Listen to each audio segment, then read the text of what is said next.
నేను చదువుకున్నాను అంటే ఏంటో వివరించండి. ఏం చదువుకుంటున్నావు నువ్వు?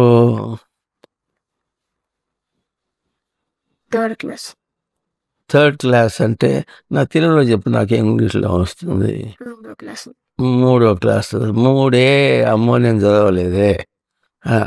3వ క్లాస్ చదువుతున్నావా? బాగుంది. తెలుగు మీడియమా ఇంగ్లీష్ మీడియమా? ఇంగ్లీష్. English medium. మీడియంలో వస్తే తెలుగు వస్తుందా మరి? తెలుగు పాఠం ఉంటుందా మీకు? ఉంటుందా? ఇంకా ఇంగ్లీష్ పాఠం ఉంటుందా? అన్నీ నేర్పిస్తారు కదా. నువ్వేం చదువుతున్నావు? నువ్వు చదువుతున్నావు అంటే నీకు అర్థమైందా? చదువుతున్నావు అంటే నీకు అర్థమైందా?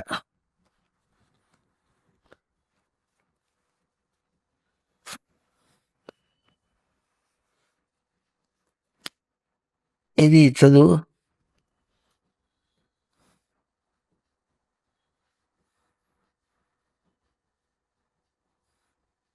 మిగిలిన కష్టంగా ఉందా?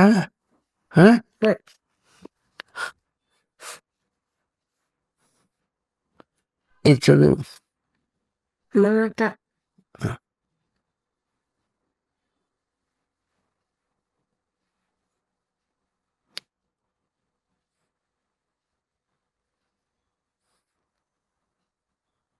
ఇదేమిటిది?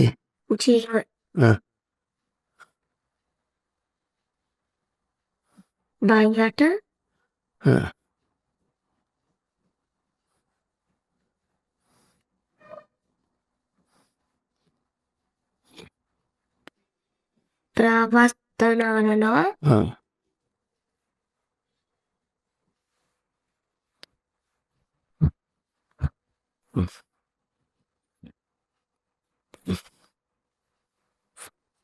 ప్రవర్తనలో మెలికబడిన ఓర అంతేనా? ఓర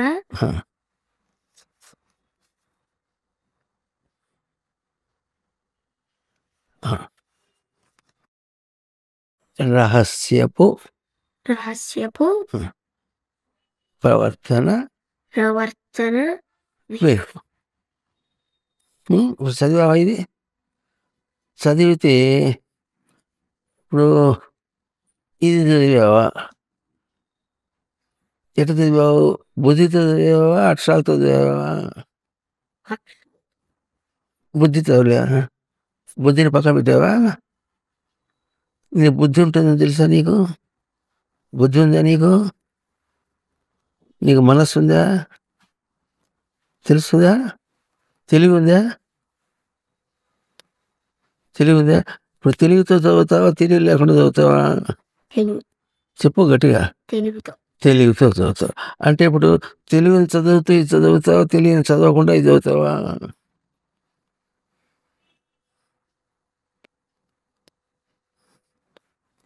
తెలివిని చదువుతూ ఇది చదువుతావా? అంతేనా? చెప్పు. తెలివిని చదువుతూ తెలివిని నిలబెట్టుకొని చదువుతావు, అంతేనా? చదువు అంటే పుస్తకాలు చదవటం కాదు. తెలివి లేని వాడికి చదువు వస్తుందా? తెలివి లేని వాడికి చదువు వస్తుందా? తల్లి నోటితో చెప్పాలి. తెలివి లేని వాడికి చదువు వస్తుందా? అట్లా చెప్పాలి గట్టిగా. తెలివి లేని వాడికి చదువు వస్తుందా? చదువు రావాలంటే ఏం ఉండాలి? తెలివి ఉండాలి. అదేగా, తెలివి లేని వాడికి చదువు రాదు. చదువు రావాలంటే తెలివి ఉండాలి. అంతేనా?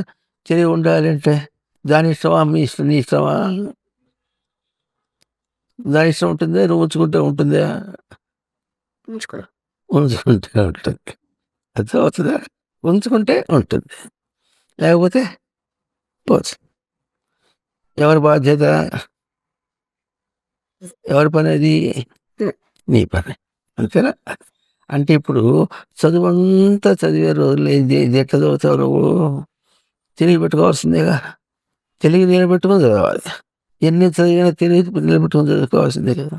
తెలివి నీరు అది అటు ఇటు పోయింది అనుకో, చదువుతున్నా అర్థం కాదు. అంతేనా? ఎందుకు అర్థం కాదు? తెలివి పెట్టలే. అంతేనా? అర్థం అవటం అనేది అది నీ పని. ఏమర్థం అవుతుంది ఇప్పుడు? చదువుతుంటే అర్థమైంది అన్నావు అనుకో, ఏమర్థం అవుతుంది? పాఠం అర్థం అవుతుందా? తెలివిని నిలుపుకోవటం అర్థం అవుతుందా? తెలివిని నిలుపుకోవటం అర్థం అవుతుంది. తెలివిని నిలుపుకోవటం అర్థం అయితే అప్పుడు పాఠం అదే అర్థం అవుతుంది. అర్థం అవుతుందా? ఎట్లా? తెలివిని నిలుపుకోవటం అర్థమైతే చెప్పు, అర్థమైతే పాఠం అదే అర్థం. పాఠం అదే అర్థం అవుతుంది. అదైందా? కనుక చదివేటప్పుడు ఏం చేస్తావు నువ్వు? తెలివిని నిలుపుకోవటం అనేది అదే చదువు అంటే. అర్థంగా? అంటే చదవటం అంటే నీ చదువు లోపల చదువు చదువుతుంటే అప్పుడు బయట చదువు వస్తుంది. అయితే నీకు ఎవరైనా చెప్పారు ఎప్పుడన్నా? చెప్పరా? ఇప్పుడు ఇది సత్యమనే కదా, నిజమనేది ఇప్పుడు. సరేనా? వాడు తెలివిగా చదువు, తెలివిగా చదువు, నీ తెలివి లేదా అంటారు. ఊరిని తిడతారు. తిట్టకుండా అర్థం కాదుగా, అర్థమైంది కదా ఇప్పుడు. అంటే అర్థం ఏంటంటే ఇప్పుడు నీ తెలివి అంటే ఏమిటి? చదువు ఎవరికి రావాలి?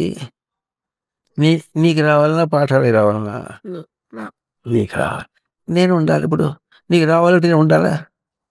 నువ్వు ఉంటే నీకు వస్తుంది, నువ్వు ఎక్కడ తిరుగుతూ ఉంటే నీ పాటికి వస్తుంది. అది రాదు. అంటే ఏం చేయాలి ఇప్పుడు? నేనుని నిలుపుకోవాలి.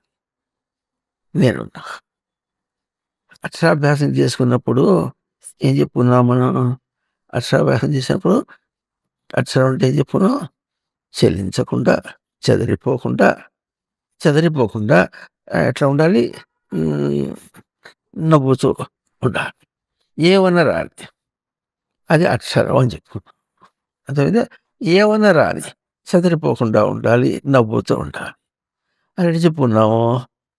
అది నువ్వు నిలబెట్టుకోవటం అనేటటువంటి నీకు తెలివి. అది తెలివైన వాళ్ళే చేయగలుగుతారు, అందరూ చేత కాదు. నీకు తెలివి ఉందా? చెప్పు. ఉన్నది అంటే ఉనికి నిలబెట్టుకోవాలి. నేను ఉన్నా. పాఠం అర్థం కాలేదనుకో, నేనుంటే పాఠం అర్థం కాకుండా ఎక్కడికి పోతుంది? నేను ఎక్కడ పంపించామనుకో, ఎక్కడన్నా వేరే ఆలోచన పంపించామనుకో, అప్పుడు చదువుతుంటే ఏమి బుర్రకెక్కదు. అర్థమైతే కనుక అభ్యాసం ఏం చేయాలి? నేనుని నిలబెట్టుకోవాలి. నేను ఉన్నా అనేది ఎట్లుంటుంది చెప్పు? నేనున్నాను ఎట్లుంటుంది? చెల్లించాలి.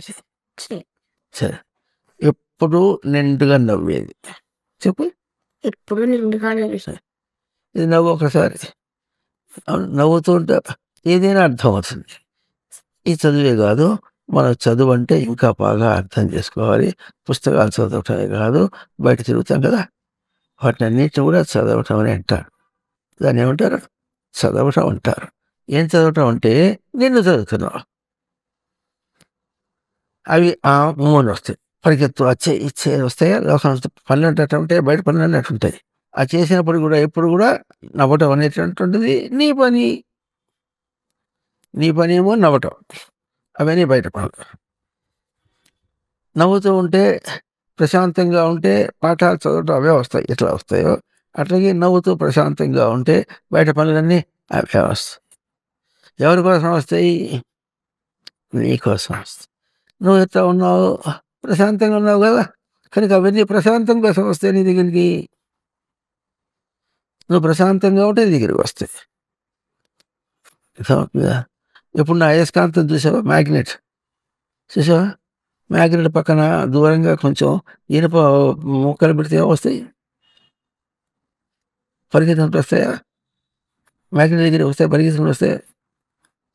అవి ఇక్కడికి వస్తాయా? మ్యాగ్నెట్ అక్కడికి పరిగెత్తుందా? అవే వస్తాయి. భలే మళ్ళీ చెప్పు ఎట్లా? అవే వస్తాయి. అట్లాగే నువ్వు మ్యాగ్నెట్ లాగా ఉన్నావు అనుకో, ప్రశాంతంగా ఉన్నావు, అవన్నీ అవే వస్తాయి. వాటి కోసం ప్రయత్నం చేయాలంటే నీకేమో చేత కాకుండా వాటి కోసం ప్రయత్నం చేస్తే ఎట్లా? నీ చేత కావటం అంటే ఎట్లా ఉండాలి? ఎప్పుడు నవ్వుతూ ప్రశాంతంగా. అక్షర స్వరూపుడు ఎవరు నువ్వు? నశించకుండా, చలించకుండా ప్రశాంతంగా. అప్పుడు నువ్వు ఉండగలిగితే ఈ పాఠాలు వస్తాయి, బయట విషయాలు వస్తాయి. సమస్యలు నీ దగ్గరికి వచ్చి అమ్మో నేను నీ దగ్గర ఉండాలని మేము వెళ్ళిపోతామని వెళ్ళిపోతాయి. సమస్య అంటే తెలిసినా కష్టాలు, అది ఎట్లా ఇది ఎట్లా ఏం చేయాలని అవస్థపడుతుంటారా? అవన్నీ కూడా వచ్చి నీ దగ్గర తోక జాడించలేవు. అవి తోక జాడించడం అని తెలుసా నీకు? తోకలు చూసావు ఎప్పుడున్నా? ఎవరికి ఉంటాయి తోకలు? జంతువులకి తోకలు ఉంటాయి, అంతేనా? మరి విషయాలు కూడా తోకలు ఉంటాయి. విషయాలకి తోకలు ఉంటాయంటే అన్ని నిపుణులు బెదిరిస్తాయి. బెదిరించడం తెలిసినా నేను వచ్చి బెదిరిస్తే చూసావా, అది తోక. ఆ తోక జాడిస్తుంది. నువ్వేం తోక జాడిస్తావు అని నువ్వు ప్రశాంతంగా ఉన్నావు. అప్పుడు ఏం చేస్తాయంటే తోక ముడుచుకుని పోతాయి. ఎట్లా పోతాయి? పోతాయి. అర్థమవుతుంది కదా? ఇది కూడా చదివే. పాఠాలు చదువుతున్న పాటుగా బతుకును కూడా చదవాలి, జీవనాన్ని చదవాలి, విషయాలన్నీ చదవాలి. అదేనా?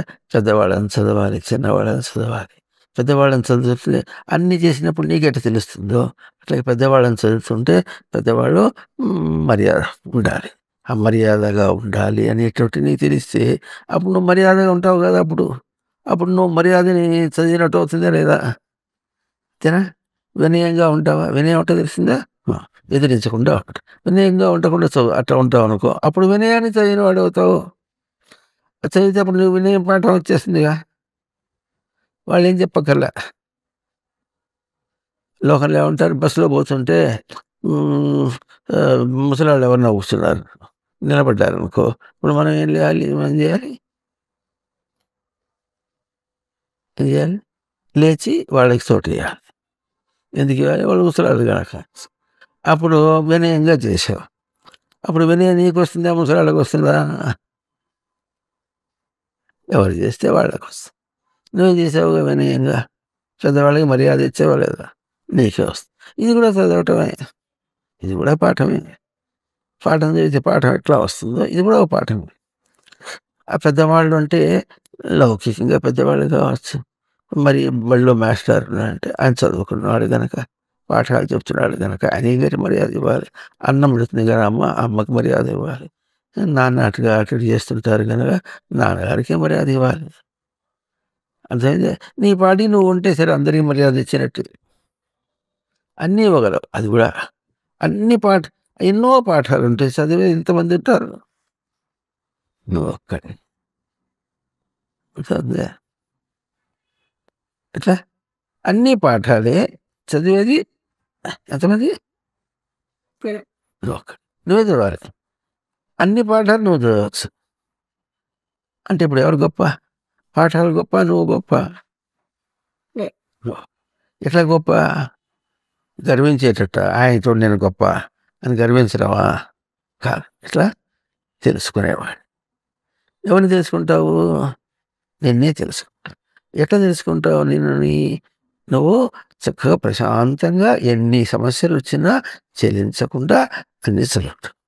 నిన్ను చదువుతావు. ఇప్పుడు చెలించకుండా ఉండే నిన్ను చదువుకుంటూ నేను నిలుపుకుంటూ ఉంటే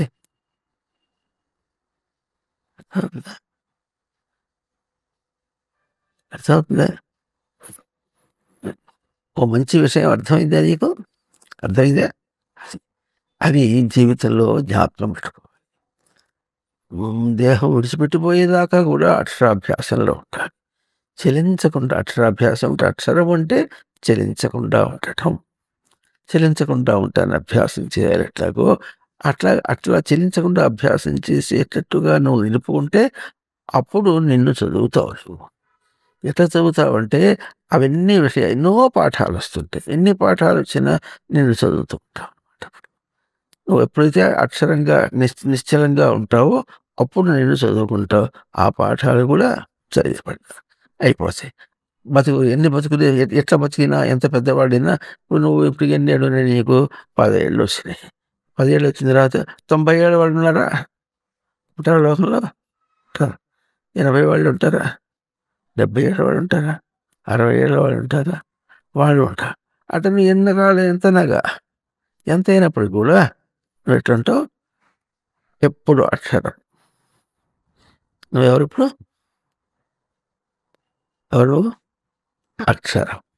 నశించ చెప్పు. అక్షర స్వరూపుడను, చెలించను, చెదరిపోను, కుదురుగా ఉంటా. అంటే అర్థమవుతుంది కదా, ఇప్పుడు అర్థమవుతాయి కదా. ఈ విధంగా నేను నిలుపుకోవటం అనేది చదువు. అన్నిట్లో ఈ చదువు చదవాలి. ఇది చదువుతుంటే ఈ చదువులు అవన్నీ వస్తాయి. ఇది తెలిసిపోకుండా అది చదువుదా ఉంటే రాదు. బుద్ధి లేని వాడికి చదువు వస్తుందా? ఎందుకు రాదు? ఎందుకు రాదు? బుద్ధి లేదు కనుక. బుద్ధి లేదు కనుక చదువురా. అట్లాగే నువ్వు నిశ్చలంగా లేకపోతే అవి ఏం రావు. నువ్వు నిశ్చలంగా ఉంటే అవి వస్తాయి. బుద్ధి అయిన వాడికి ఎన్ని పెద్ద పెద్ద పాఠాలు చెప్పినా వాడికి వచ్చేస్తాయి.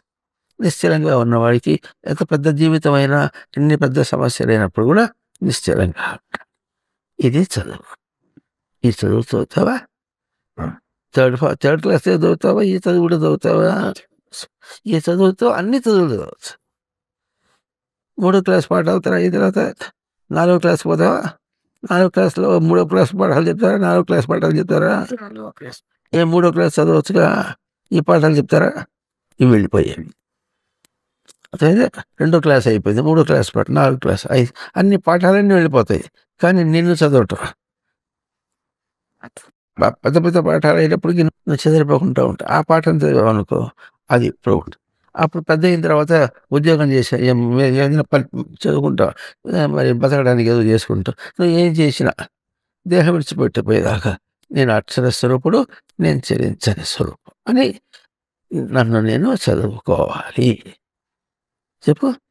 నన్ను నేను చదువుకోవాలి. ఎవరు చదువుకోవాలి? నన్ను నేను చదువుకోవాలి. ఎవరిని చదువుకోవాలి? నన్ను నేను చదువుకోవాలి. ఇట్లా ఎవరు చదువుకోవాలి? నేను అక్షర స్వరూపుడు.